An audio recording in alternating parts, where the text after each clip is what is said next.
Welcome to this new episode of Cast It to the Key. I'm your host, Joshua Mickle, and I have on here what is a special guest as always.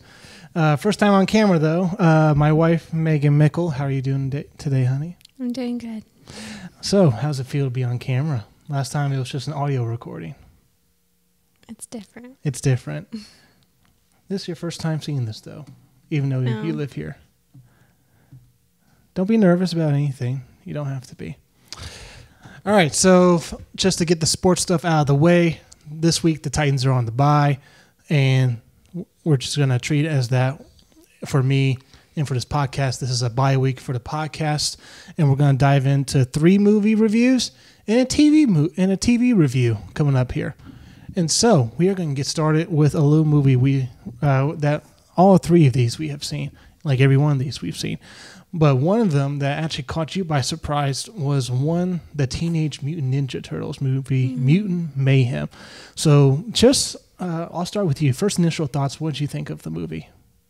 It wasn't what I was expecting. Okay.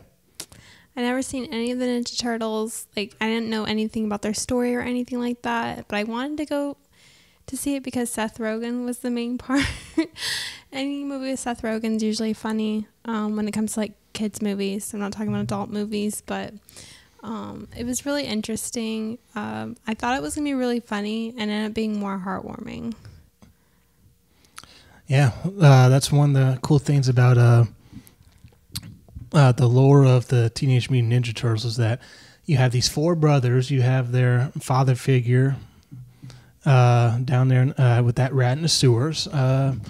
I'm not going to pretend to know his name because, it's still lost on me for my understanding of it. But one of my favorite, like a lot of folks will point to, they used to be like a live action, like costumed turtle movies way back in the day that folks love and revere.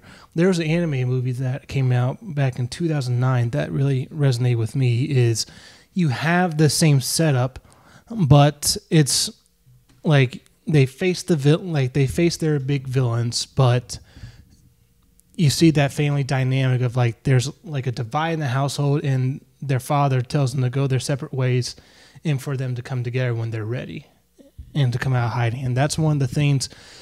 Like having a brother of my own that touched on me with between Leonardo and Raphael.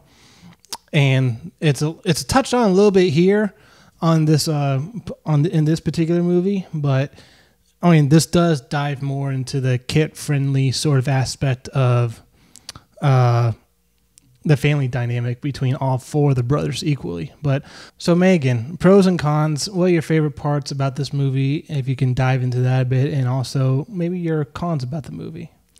So I really like April. Her character was really strong. I felt like she held the movie a lot together. If it wasn't for her being in the movie, I don't know if I would be as interested in it, kind of. I felt like some parts of the movie did get boring, and that was like really hard for me because I really thought like this would be like a funny movie, and it was really like heartwarming. And then also took like some turns where I didn't like some of the movie because I wasn't expecting a lot of the swear words in it. Mm-hmm. I felt like it wasn't necessary, especially from the villains. They seemed to swear a lot, and that really like turned me off because as like going into like an animated movie, I don't always like think of like, okay, would I let my kids see this with the type of swearing? And then I felt like I got crude adult humor in it, so that kind of was like a really downfall for the movie for me. I can't recall anything outlandishly crude unless you're talking about like nipple piercings from the rhino. No, I wouldn't say like that. I was just saying like some of like the humor when it came to them making fun of each other was kind of crude in that way. And then again, the swearing was not my favorite thing. And then I would say just some of the action points, they got like really strong at the end, but then it kind of was like confusing with like different things happening all at once, where I felt like the ending scene could have been a lot better. Yeah, for the ending, I'm trying to figure out what's there to divulge with the ending, because with the way that movie ended with the turtles going to essentially living normal lives now, going to school. Mm-hmm. I didn't really expect that as much, but it's I guess that's the natural evolution of the characters of how they were written for this particular story.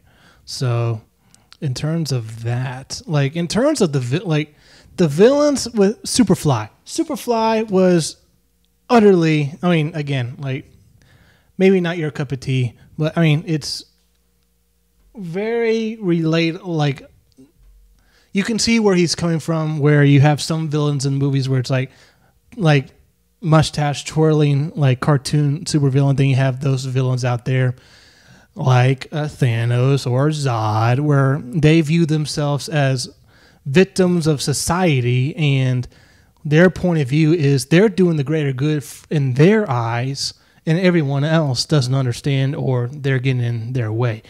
Superfly has that mentality, and I think Ice Cube does the voice for Superfly. I want to make sure I get that right. If Superfly voice actor, yeah, it was Ice Cube. He killed it. Ice Cube killed the role of Superfly, and honestly, with Seth Rogen was the producer on the movie, but his role as he was either the rhino or the pig. I can't remember their names. They're stupid names in my opinion, but I mean, I guess they're funny. Paul Rudd as the lizard was pretty hilarious. So if you remember, there's this car scene, and they're all trying to be buddy buddies, like the turtles are trying to be buddy buddies with them. And then next thing you know, they slam on the brakes, and Paul Rudd's character goes out through the window. Then he comes back, it's like, "You blew me through a window." That sort of stuff really cracks me up. And also Splinter, when, again, like a father figure kind of lighthearted moment where he's like, "I understand what you're going through, Turtles, so I brought some mannequins for you." So yeah, he really made the movie. Yeah. So what like specifically do you think made the movie? Just the family dynamic between Splinter and his sons, or? I would say that. I would say it really did. Because there's like real points in life where like parents don't want their teens to do things, and they're like really hard on it, and then the teens go off and do it anyways, and the father still loves them at the end, and they get to live normal lives at the end, which was like really sweet because like, everyone got what they wanted, and like sometimes what parents fears isn't as bad as what they thought it would be. Yeah, and that's one of the things that hopefully, if we get a sequel to this movie, there is a teaser for who the villain is going to be. Is Shredder, famously known villain for the Turtles and Turtle lore. That is so interesting how that's gonna play out, because it looks like it's gonna veer away from what normally is with him. But in terms of the overall movie, like the first trailer that came out, I was, you know what, this is almost identical with the first Spider-Verse movie. First trailer comes out, I don't like it at all. Then the next trailer and then the TV spots start rolling out, and I'm like, I'm down for it. Like, give me all into it. And you're gonna call me a hypocrite for saying that, but you can call me a hypocrite all you want, but that's what marketing does, Megan. That's what marketing is supposed to do. It's supposed to take your expectations where they are and raise them for the movie and make you want to go see a movie. So I would just attribute that to marketing. So is there anything else you want to point to about the movie? I still just wanted to see it based off the first trailer, and then it was like the third one for you, making you want to go see it. It was the many TV spots that just showcased the villains and whatnot, and like this wasn't just going to be your rebooted Turtles origin story, one villain. They were giving you a whole slew of villains on top of this, what is this rebooted stage of the Turtles. So that's our thoughts on that. And now for this next topic we have for movie reviews, and we just recently saw it the other day. True story with The Blind. For those of you that may not know what this movie is, this is actually based off the true story of one Philip Robertson and what's his wife's name? Miss Kay? Yeah, Phil and Miss Kay. Of how they first met, how they get married, and honestly the struggles of what he had to go through, that Phil went through actually. So my first initial reactions on this was this movie really took me by surprise with the tone of the movie and the way it was written, the way it was directed. Like, in all honesty, like, if this was not based on Christian backgrounds, if this was not based on Duck Commander, and this is like, say, a story out there with like a fictional base characters and whatnot, this probably would have gotten like a wide release or a green light from a particular studio. And I mean, just replace the whole like everything Christian related that was in this movie and just replace it with like hints of it here and there, but not the driving force of it. But like the whole idea of this movie being about redemption for Phil Robinson in this movie could have easily been captured for another movie, and another studio could have greenlit it. But this movie really did take me by surprise. Like, I would just put it up there with, and we'll get to the other movie that it'll rank up there for me. This movie, like, I now have like top 5 Christian based or Christian movies that I put this on my totem pole. And this century of Christian movies is, number 1 will always be Passion of the Christ. Number 2 is Hacksaw Ridge with Andrew Garfield, and funny enough, that was also Mel Gibson directing that movie as well. 3rd is now The Blind. And then we're going to talk about it later. Number 4 is I Still Believe, and then number 5 is a movie we saw years ago, I Can Only Imagine, with Mercy Me going through with that artist. So what were your thoughts on the movie for The Blind? I think it was really unexpected. Like, I knew Phil Robertson's story for a long time. I just didn't know how it went all the way back to the beginning of his childhood. That's what really took me for a surprise. Like, I knew where he struggled with, like, drinking and being abusive, but I didn't know, like, it went back to, like, when his mom was doing things to him. Me neither. All this was new to me too. And that how him and his wife met when they were children. I didn't know, like, it went back. I thought it was like high school, but it was earlier than that. And like, she also had rough childhood, losing both of her parents. I don't know if we're doing spoiler alerts. No, it's like yeah. This movie is not a wide release, so by the time folks are able to see this, like, listen to us, they'll probably be available on VOD somewhere. Yeah, because I think it's only in theaters for like 1 more week. Mm-hmm. So, well, it keeps getting extended. We'll see. But it was a really good movie. I felt like if you came from a place of like abuse and addiction, that it was triggering for me a lot in certain points where it was like I kind of couldn't handle. I think it was like towards the middle of it got like really rough for me, but it got like really good at the end, and just seeing like how community comes together, how family was there, and it really put a different light on Uncle Si.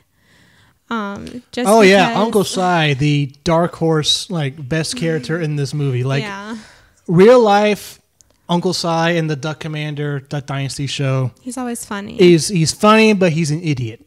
No. Yes, he is. Like, he'll say some of the most outrageous.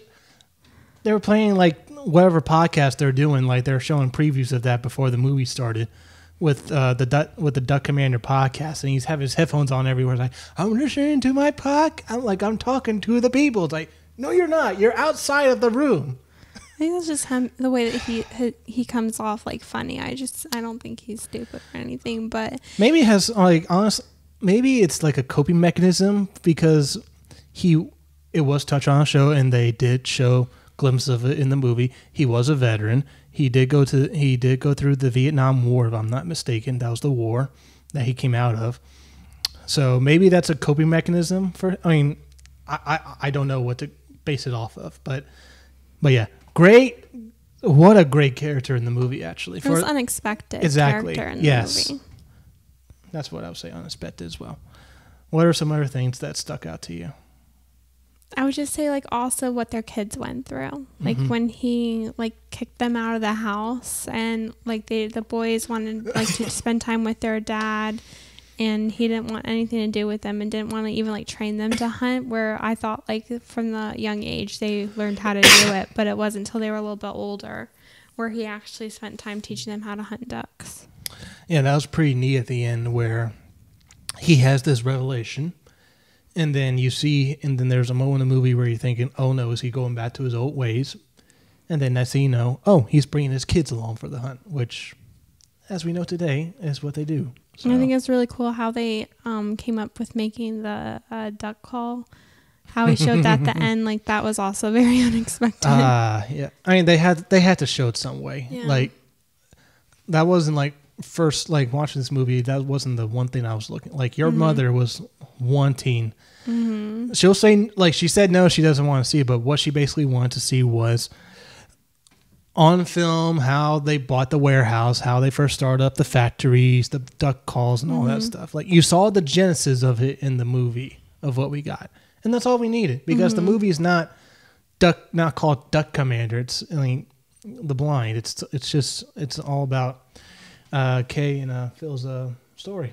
It wasn't corny Christian movie. Like, no, it that's was not. What I liked. No, absolutely not. Like, it was actually, like, not like, oh, like the impossible things. Like, of course, some of the impossible happen, but it's just like, it was like true of what you go through. Like, God just shows you signs, and like that's how you know He's calling you back. It wasn't just like, I don't know, just very corny. Like, some of them, I don't know how to explain it, but they just. The script was good. Yeah. It was a good script, and I just think, like, it was so, like, related to if you've been through addiction and stuff, like, just how God calls you out of it. Mm-hmm. And one more, another thing I'll say on this movie is it starts out with Phil and this fellow, you don't know his name, that's in this little duck, I guess it is called The Blind, like the blind of where they're at. Searching, like, getting ready to hunt for ducks, like, basically telling his life story. You get introduced to this character of his that becomes his best friend, and he comes off as a big womanizer / douchebag, drinker, alcoholic dude. And then after all of that, you find out that's him in the hut with him, that he's telling the story to where it's like, wow. Like, just like, for him to hear that story, and then for him that he apparently got that he only had 3 months to live after that initial conversation. So, very touching stuff. Like, again, like, if this was almost like the Sound of Freedom, like, and Sound of Freedom did get that big studio treatment before it got dropped by Disney and 20th Century Fox, is that if you get a studio, like, not necessarily a studio, like a big studio for distribution, because this film's already made, and the way it was cut together, it wasn't corny. It wasn't beating you over the head of, like, you must believe in God, like, bang you over the head with a rubber hammer like you're an idiot for some Christian movies, and which is what God's Not Dead, the 3 movies that those are, in my opinion, which are just, the first one ends so. You're a doctor. I'll tell you real quickly. You've worked in the medical field and whatnot. This professor that claims that God is dead gets run over after, he's had a quick revelation of, like, maybe God is real, and then he gets run over by a car. It's raining. A random pedestrian you never see in the movie rolls up, looks at him. There's no, like, blood signs or anything. There's nothing. It just looks like, I just got bumped. He looks at me and says, like, you have blood filling up your lungs right now, and you're not going to be able to live soon. Will you give your life to Christ? I'm like, really? That's probably not the first thing you're asking someone when you see them lying on the sidewalk like that. You're probably like, we just went through it, CPR together. Say, sir, do I have permission to do this to you?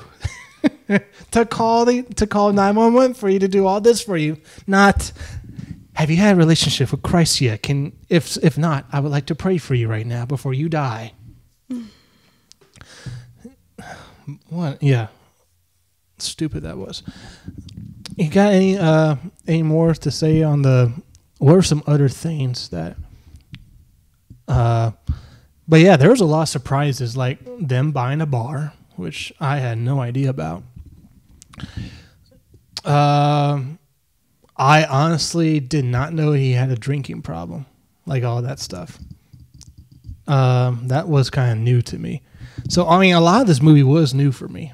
So, learning about Phil and what he went through. So, what are some other things that maybe last points that you think stuck out to you? Or was there something there that stuck out to you that you like, and then maybe there's something you didn't like that you wish they did differently? I don't think there's anything that I wish that they did differently. I liked how they tied everything in with every piece of his family, including his sisters. So I never knew about his sisters really. Mm-hmm. And so that was like powerful that his sister was even trying to evangelize at his bar to him and he wasn't ready. And then I think the other thing that caught me by surprise was when Miss Kate was thinking about committing suicide or overdosing on pills. And so I don't know if that was just something they put in the movie or if it was part of her story, but that was also like, oh wow, like they both were really struggling.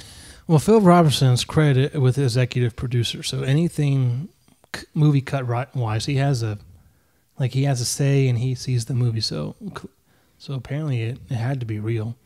I can't imagine like if let's say something outrageously was depicted on film for you. It never happened, and I took a look at it. I'm like, yeah, I think that looks good for film, even though it's based on a true story and never happened. Like that, it rubs off the wrong way if that's the case. I like how they tied it all in, like the people he's brought to heaven. Even his sister passed away at the end. Like, I just like the real story that they added at the end during, like, I guess right before the credits, and the picture of like the whole family together. I thought that was really nice. Yeah. And you mentioned that that in the photo was one of his estranged daughters. I don't know if she was in the photo. I was just mentioning, like, it did like imply that he slept and cheated on Miss Kate when they were married, like a first newlyweds, because the bar scenes, when there was no sex scenes in this movie. There were suggestions, there were suggestions of like, and you see Miss Kate looking at her husband, looking at the other women at the bar. It's like, okay, what are you up to? The one scene too, he was like really drunk, and there was like a blonde girl, and then it just went away. It was implied. Yeah, it was implied. So, I did like that it still kept clean. Oh, and there is some swear words. I think that's what caught me by surprise. PG-13. I mean, it was PG-13. Like, unless there was going to be a bloody mess, I was kind of expecting that. If not, it would have been PG. Like, again, Turtles was PG, and it got away with like 1 or 2 swear words, which I need to figure out how that happened, unless there's a new standard where PG you can be allowed 1 or 2 swear words, and then PG-13 is always if you have 1 F-bomb allowed only, you have more than 1, that's you're dubbed R immediately. So I wasn't shocked. I wasn't surprised that we got some swearing in there. So is that it for you? Yep. All right. Next up, and another one we just watched, and on this docket, I still believe. Originally, I want to see if I don't know if I'm right about this or not. This was supposed to come out in middle of March 2020, and then, as we all know, COVID-19 shut down everything, and thus this movie got dumped to streaming. So, for the most part, movie about Jeremy Camp. And the story about how he first met and fell in love with his first wife, Melissa, who fallen ill to cancer and fought through the struggles of that and then sadly passed away. And I'll start with you. First impressions on the movie. What did you think? It was emotional. Very emotional. Oh, yeah. I won't lie. I cried. I cried at the end. I cried. Come on. You leave a note in the guitar like that. When he's like, it's low, and then it's a letter from her journal, and it's like, it ends with pick up your guitar after he was he destroys his guitar, and he essentially like emotionally just quit. I'm like, come on, man, just I'm sorry. Go ahead. I think it was just like emotional because like his songs really spoke to the moments he was going through. Mm-hmm. And then on top of that, like she was healed, and then it returned, and she ended up having to pass away. I did not know that part. I did not know that part. I'm like, wait, where's the punchline? Mm-hmm. I thought she died. Where's the punchline? And then the second one hits you, and I'm like, oh no. It was like right on their honeymoon too. Yep. And it was just like, it was really hard. And like when she passed away, he wasn't in the room, and so he was melting down. So it was just hard. Man, man, that happened. Looking back on it, actually, where she has that moment where she wakes up, and you hear the machine going nuts, like her medical machine going nuts at the end. And she's telling him that I'm healed. You're right. It's okay. There's nothing to worry about. I took to that meaning she was in two places at once. She was in the process of going to heaven while quickly telling him, Jeremy, her husband, like, hey, I'm all good here. There's nothing for you to worry about. Like, God has me. Like, she didn't say that word for word. He didn't know what she was talking about. But I've heard plenty of Christian stories where something like that happens, and the person that dies physically is talking to you through the physical body spiritually of, I'm all good. Like, I haven't felt this healed in ever, in that sort of way. So that, man, oh my God, man, there are so many twists and turns with this freaking sickness. Man, this movie just got me. It got me. Man, I like, that's the thing with these movies, where there are situations where I just want to put myself like the blind, and I still believe, like, what would have happened if I was in that situation and you were in that situation? I would just go, I would lose it. I'd be like Jeremy. I'd be like, you got. He doesn't say it, but in like facially and in the acting, and if the reciting of the trueness of this thing is true, is that it's like, you got to be kidding me. Like, I didn't get to say goodbye to you, which he does say in the movie. Oh my Lord. The love triangle that was with his music mentor and Melissa, that caught me by surprise. Mm-hmm.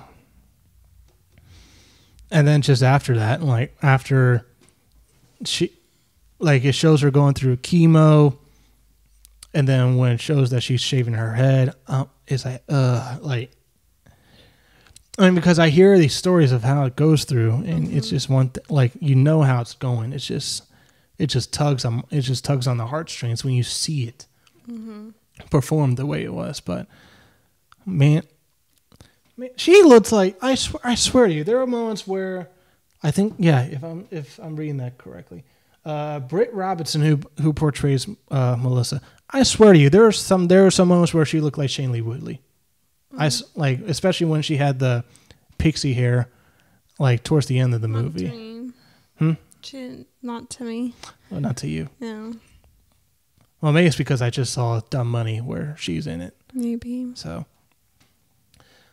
but not a dull moment. The script was good.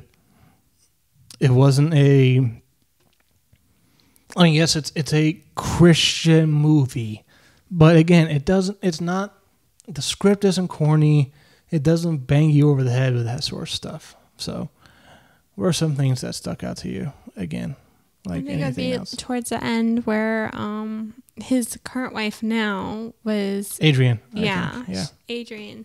Like, how her story was touched by her being healed the first time, and then passing away, and like they still like tribute and like center their family around Melissa. Wasn't she in the hospital chapel? No. Where he was going through all the letters, or was that Melissa's sister? Yeah. for Manifest. Okay. I didn't know she was even in the movie. I remember you were just nudging my shoulders, like, "That's the Manifest singer." Not singer. I'm like, who? I feel like they picked a good cast. Like some of the cast I'd never even heard of, but they all did really good. Yeah. Jeremy's brother, I think his name was Joshua. Didn't know he had a disability apparently. Mm-mm. So, and again, the family dynamic, like it's like they play that off well in the movie. They really do play that off well. But I feel like it brought like more context to his songs. Like now you know the meaning. Mm-hmm. Yeah, this is essentially the Taylor Swift before Taylor Swift for a Christian artist, apparently, if you want to go that far. But the way, the way these two actors portrayed Jeremy and Melissa, is that her name again? Melissa, yeah. The way they portray these two, like together, it's heartwarming. It really is. And then,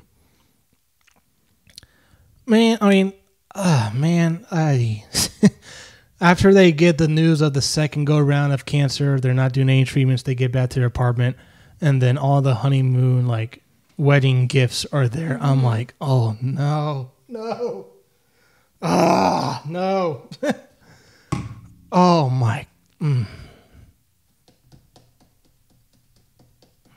I don't know if I could just let that sit there. I just quickly cleared all of that stuff out of the room. Like you get news like that, and then you see all this, like, I don't say it's like in a mocking way of like, hey, this happy couple and whatnot. Like, and then you get the word of like, yeah, I'm about to die. That was touching when she apparently was filling out the journal for Jeremy while she was in her final stages. How she snuck into a guitar, I don't know. So that's gonna be one small journal to fit through that little guitar hole. So, and like I liked at the end how they showed actual pictures of her, and then like her real journal she wrote. The little tribute. So that was one of the things that you initially, before this movie ever came out, that was one of your things that you were pointing out to me is, how can a Christian be married to one person and then get married to another person after they die? Do you still have that dilemma now, or do you have that better understanding of where this situation is, where horrible situation that it was, even with Adrian now married to him, like they still tribute her. Like, do you feel any different now, or you still have that little bit of a question in the back of your mind? I don't have like a question about it. I just think like it's like that's just something hard to move forward. I mean, like I know people move forward. We've had family members move forward. And I just feel like it's hard. Like if you love someone so much and you lose them just to like move on. I mean, like some people do it like within months, and other people take years. And like that's great, you found someone. It's just like I haven't walked through it, so it's hard for me to understand. Any cons? I have no cons about this movie, like outside of. No, because I think they portrayed it all really well. Like even the cancer scene, we've had family those members those were greatly. It was like real true. Like it wasn't anything that wouldn't happen. I think everything hospital related was spot on, really well. Besides, really like well the done. only con would be like from a medical point of view would be like when she was going to get her scans done, like he was in the room, and then like no, they showed him out of the room. No, like in the beginning, like he was tickling her. Yeah, initially, I'm like that would not happen. Like, hey, You're not even allowed in that room. Like you got this, and then he gets out of the room. Yeah, but they don't even allow them in the room. That's my thing. So that would be like my only like fault. We just recently had this conversation with a family friend where they watch where she watches Chicago PD, but she won't watch anything else because in her field it's like, no, this does not happen. This doesn't happen in real life. So, yeah. All right, we will close out the show with one of our favorite shows that we love growing up, and it's just got its sequel/reboot. Frasier, Kelsey Grammer has re-entered the building, and he is back in Boston. And funny enough, the pilot episode for the original show was called The Good Son, and the first episode of this new season is called The Good Father, where the original, you have his father, Martin Crane, about to be moved in with him, and him being the good son to his father. Now it is the father being a good father to his now son, who's now grown up, and Freddie. I want to get your first reactions first. What do you think about the first 2 episodes that dropped? I like that they tributed Martin. Oh yeah, at the end of the first episode, it all works out. Like even in the beginning, like they put the tribute, like they just came from his funeral. I think that was written well. That was written well. Like you don't have to say in the background of like, hey, where's your father? Oh, he died like a few years ago, and they never mentioned it. Like that was the backbone of the first episode, and so far it's the backbone throughout the whole show. Like his presence is looming in the background, even though he's not with us anymore, because it's the reason that Frasier is now in Boston, now with his son. And so... Well, it wasn't the reason. He was just visiting. It was one of the reasons. Yeah. It was the main reason, because he wasn't going to live because there. Because Freddie didn't go to his funeral. It was revealed. Yeah. And the reason and they actually have a closed door moment in the episode where, again, father-son moment. I'm crying in this moment, okay? I'm like, and you're laughing at me when this is happening. I'm like, yes, this is real. This is very real. This would have happened between me and my father if something like this happened. Come on. Just, I mean, the way I tell you what, the misdirects between Freddie and this new character that's his roommate, you initially think it's his girlfriend. The misdirects that they knew that they weren't girlfriend though, because that's not the impression I got in the marketing. That's what I got. Yeah. Interesting. But yeah, the impression I got from that, and then it's like, oh no, we ain't gonna tell them that we're not really a thing. It's like, what's going on here? Did you used to be a thing? Then they introduced the baby. It's like, Freddie has a son.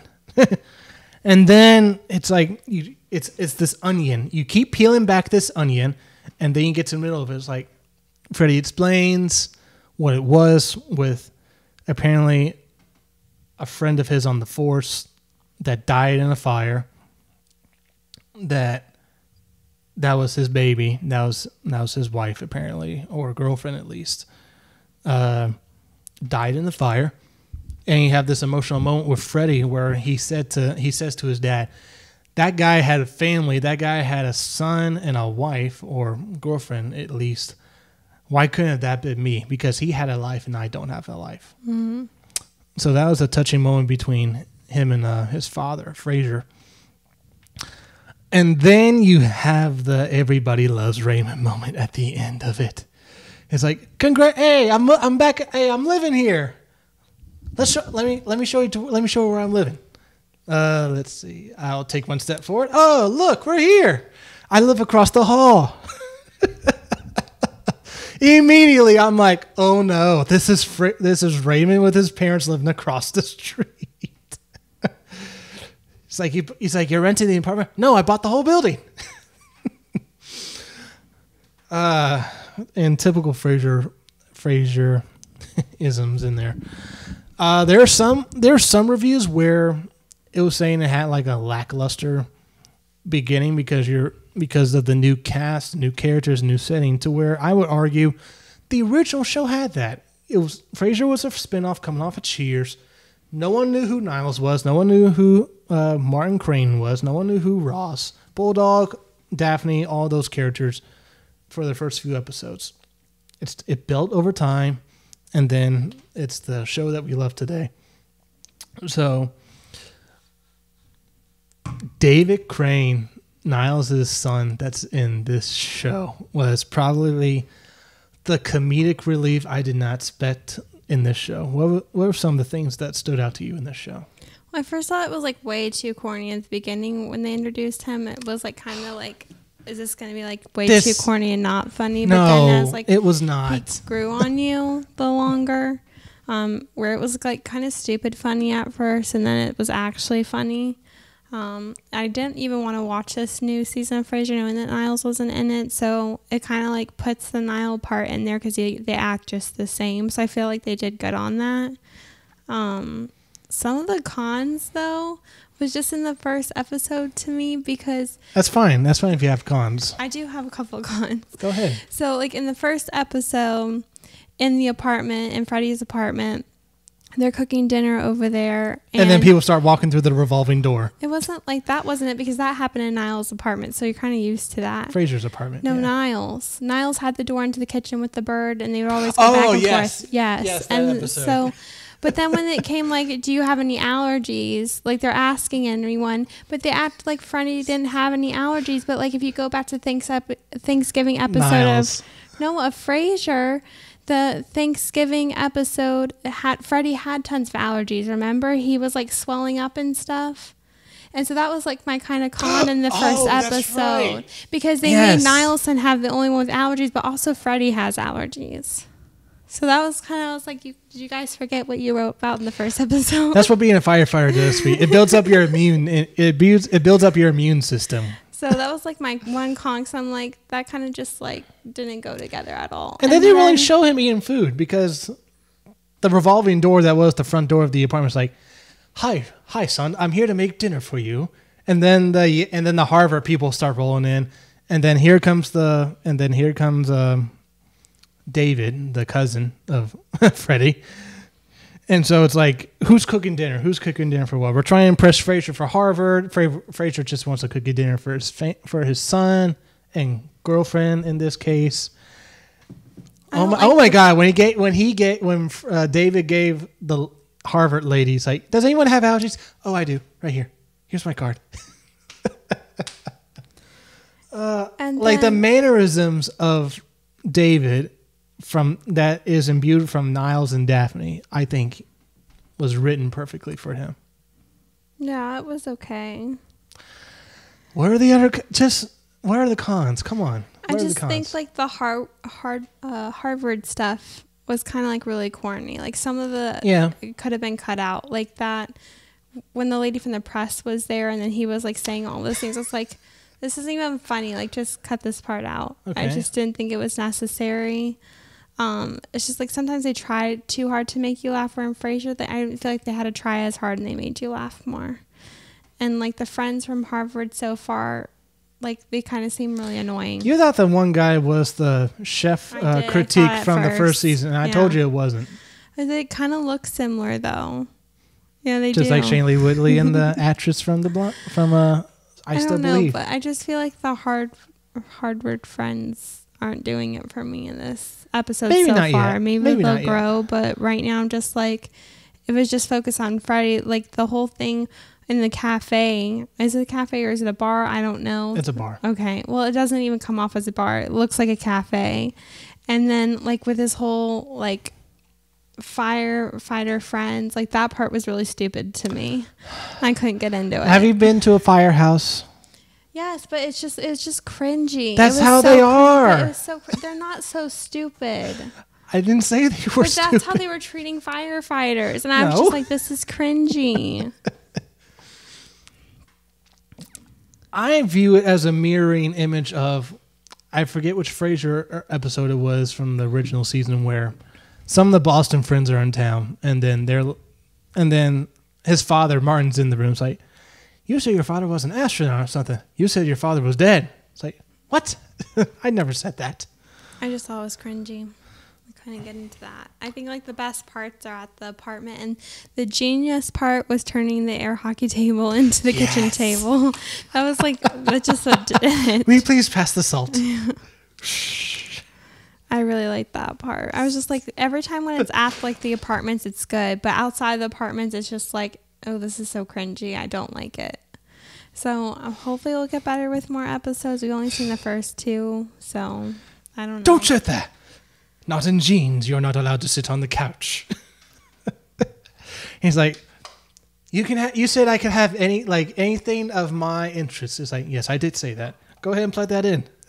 And then deep down, like a part of me for the first episode was really hoping that they would like contribute to Martin, like he would still have the chair. I was looking for the chair in the first episode, and I was like so sad that the chair wasn't there. That chair, like in this timeline, is over. That would have been over a 60-year-old chair.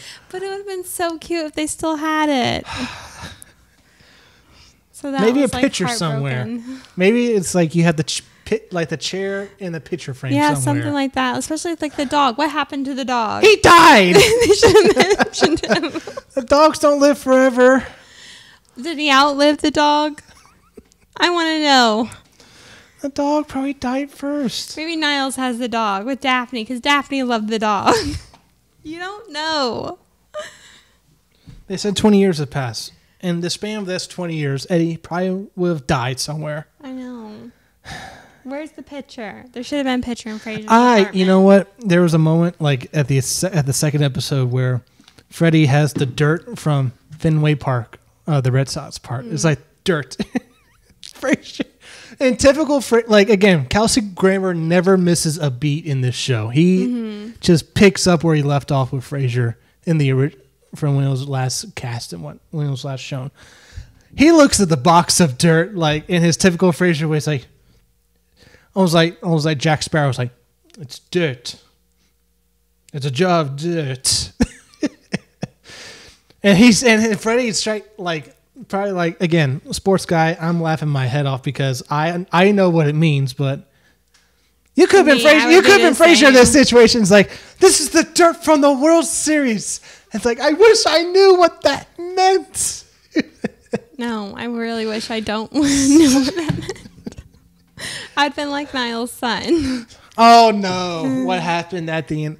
Don't spoil it. Do not spoil it. It's on streaming. It's on streaming. I don't care. It's they might out not there watched it yet. They might have not been interested like me. Do not spoil it. It's funny. Freddie's cousin does something with the dirt that makes you want to be like ripping your hair out. Like, it was funny to me. No.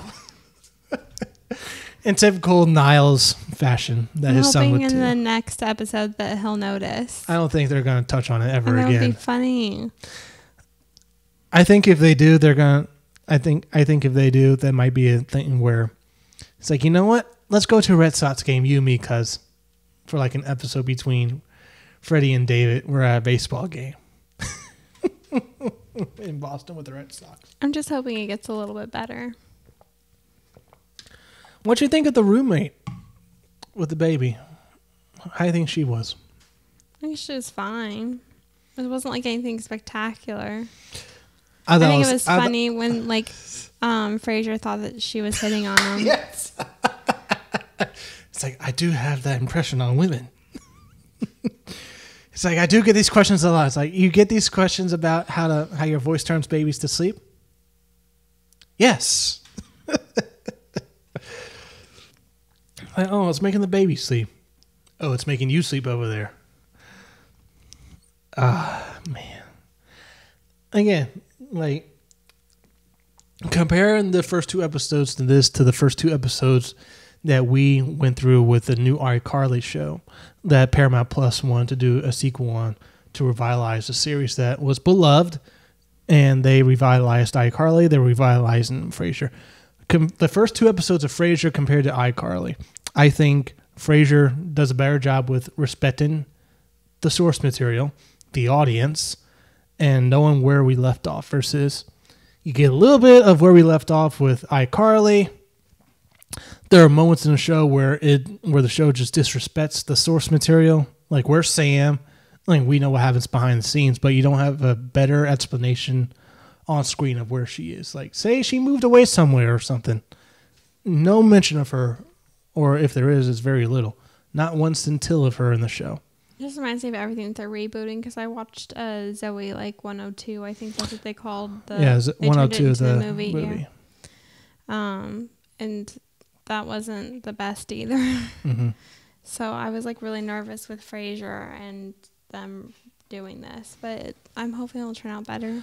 I think the show is set up. We're gonna get a Ross cameo. We're going to get a Lilith cameo. I know there's a fly flying around here. There's a fly flying around here, folks. I know. She can't stand it. It's on top of my laptop right now. Yeah, that little sucker. Yeah, we're going to get a cameo appearances from those two. I don't know if I think we're getting one from Daphne, the actress from her. I don't know about that, but the one, like you mentioned, with Niles, David Hyde Pierce. He said months ago he wouldn't do it, and then he clarified, like just a little bit of a month or so ago, like saying, "Hey, I got all the respect in the world for these folks, for Kelsey and the studio. I just feel like it's left off, like with Niles, where it's set. His story was told. It doesn't need to be told. But I would not be opposed to coming back to the show if I was presented a script by Kelsey and others that, like, hey, the character appears here, and like it's not a glorified 30-second cameo appearance. There's purpose as to why Niles is now on the show. I think this show sets it up perfectly where he can drop in somewhere. I think prediction, it's going to be the last episode of the show. There's going to be 10 episodes. There's going to be a surprise cameo from David Pierce, who's the actor's name. We're going to get the surprise cameo from him. And then yeah, that'll be it from Niles in terms of going forward with the seasons. But I think, yeah, that door's left open and he's definitely coming back, in my opinion. So if that happens, or when that happens, that's going to be one where everyone's going to lose their minds of like, it's Frasier and Niles. Yes. He was not shown in the show, but they were talking about the funeral of how everyone had their tributes, and Frasier mentioned that Bulldog had his own like anthem, like Rumble Tumble for Martin. They did not show it, but the mention of it just makes me visualize it in my head of what that would look like. Mm-hmm. So that was pretty funny. So we will go ahead and close out this show today. A very special show with my wife, Megan Mickle. So thank you for being on the show and braving out on camera with me. It was fun. Yeah, it was fun. And so more episodes to come after this one, weekly as usual. But until next time, my name is Joshua Mickle. This is my wife, Megan Mickle. And as always, keep kicking it to the king.